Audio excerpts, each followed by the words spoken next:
எனது லிட்ரேச்சர் படிக்கிறவங்களுக்கு time travel பண்ணாமே ஃபியூச்சர்ல என்ன நடக்குது அப்படின்னு தெரியுமா? என்னடா சொல்ற? என்னால நம்ப முடியலையே.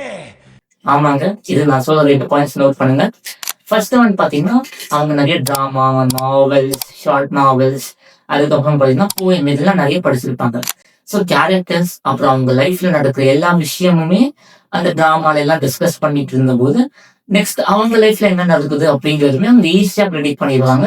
ஸோ அதுக்கு ஏதாவது கான்சிக்வென்ஸ் நடக்குது அப்படின்னாலுமே, அத வச்சு அவங்க எப்படியாவது மேட்ச் பண்ணி ஒரு சொல்யூஷன் கண்டுபிடிச்சிருவாங்க. செகண்ட் ஒன், அவங்க ஒரு பெட்டர் ப்ராப்ளம் சால்வர்ஸ். ஏன்னா, அவங்க நெறைய கேரக்டர்ஸ் பத்தியெல்லாம் நெறைய படிச்சிருக்காங்க. நெறைய விஷயங்கள் அவங்க லிட்ரேச்சர் அவங்க ஃப்ரெண்ட்ஸ் கூட டிஸ்கஸ் பண்ணிட்டு இருப்பாங்க. ஸோ அந்த டைம்ல பார்த்தீங்கன்னா, அவங்களுக்கு ஒவ்வொரு கேரக்டருமே பார்த்தீங்கன்னா, ஒவ்வொரு கேஸ் ஸ்டடி மாதிரி. இது பண்ணா இப்படிதான் ஆகும். அப்படிங்கிற மாரி அவங்க நல்லா யோசிச்சு, ஒரு ப்ராப்ளத்துக்கு ஈஸியா சொல்யூஷன் கண்டுபிடிப்பாங்க. ஸோ இனிமேல் லிட்ரேச்சர் அப்படிங்கிறது ஜஸ்ட் போய் கதை எழுதுறது மட்டும் அப்படிங்கிறது இல்ல. அவங்க பெட்டர் ப்ராப்ளம் சால்வர்ஸுமே கூட அவங்க ஹை இன்டெலெக்சுவல் திங்கிங்காவும் இருப்பாங்க. ஓகே. Thank you.